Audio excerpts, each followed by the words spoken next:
Um, this is kind of strange to say this, but I really don't think, preaching does that much to change people's lives. I could be wrong, but I just don't think preaching does that much. And because I think, people forget. And the embarrassing part is I forget my own preaching. Like if you come up to me and say, you said last week about a book, I have to think, what did I say last week?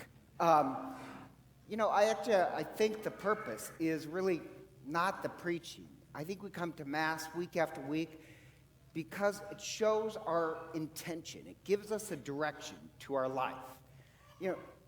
Most of my homilies, I'm sure you forget. At least I do. But what's interesting about that, if you look in the Gospel of Mark, it keeps saying in the Gospel of Mark, Jesus is a great preacher. But it really doesn't have a lot of his preaching. If all we had was the Gospel of Mark, frankly, most of you wouldn't even know the stories of Jesus. It has very little. Most of the Gospel of Mark is Jesus is just showing compassion to the sick and the suffering. And then the second half of Mark, we read tonight, we read most of the Gospel of Mark, is Jesus on the cross. And you have to say, well, why doesn't Jesus do a lot of preaching in the Gospel of Mark? Because for Mark, the most important thing is the cross. The most important thing is that you die with Christ, that we die to our anger and greed and selfishness. That's the way our life should point.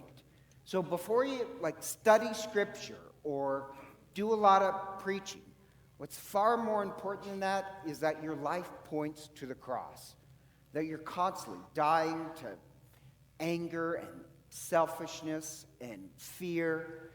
Then you can hear the gospel. Otherwise, you can make the Bible say whatever you want. But that's why the cross takes such an importance. And the cross in the Gospel of Mark is actually this revolutionary act. What Jesus wants to start in the Gospel of Mark is a revolution.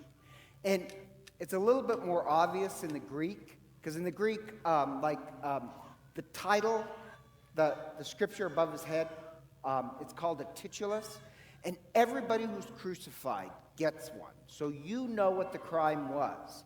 And his crime is a political crime, that he was a revolutionary. That's really what it means. And the word in Greek is lestes, and the people he's crucified with is lestes, we'll translate it thieves or robbers, but it's really revolutionary. And when they come out to grab him, he says, well, you come with clubs and swords as if you're going to arrest. It's not robber. It's a revolutionary. And when it says with a cohort of people, the actually Greek word that's used is actually a military term that means about 300 soldiers. And they keep saying the word revolutionary. And the reason why is that, yes, Jesus wants to start a revolution, but not like the Romans. The Romans, how they want to conquer the world is through violence and controlling everybody. Or the priests. And Jesus doesn't really like the priests in the temple. The priests are in the back pocket of the Romans. The Romans pay them.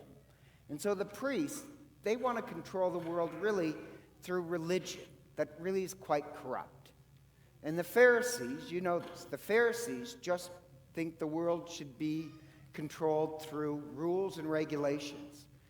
The revolution Jesus wants to start is not where we conquer other people or try and control other people through rules and regulations.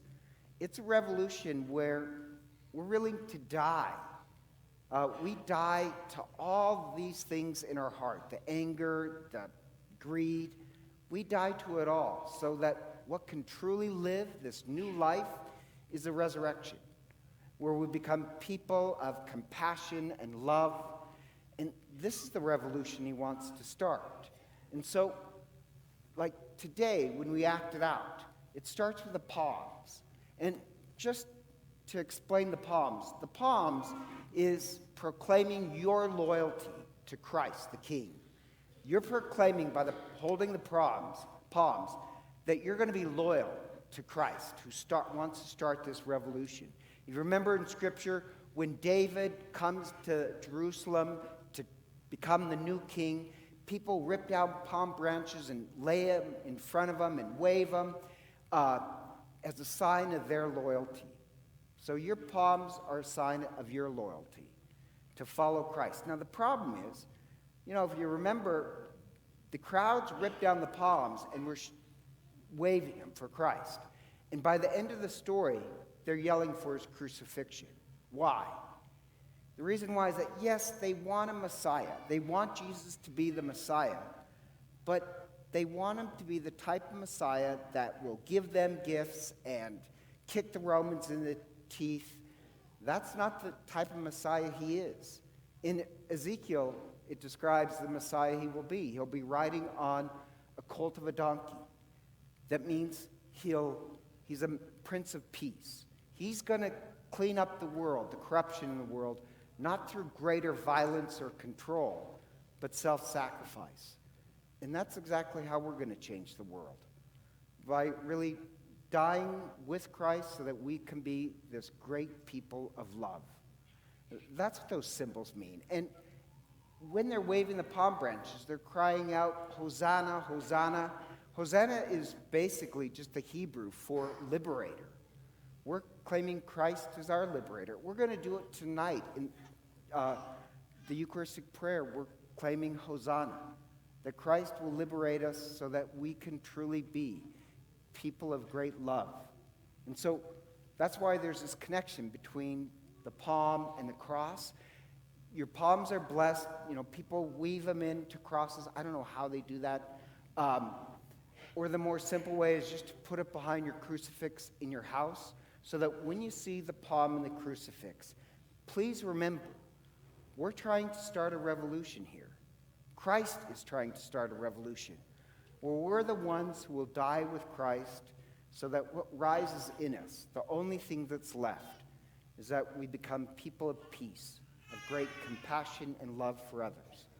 That's the revolution that we're starting this week.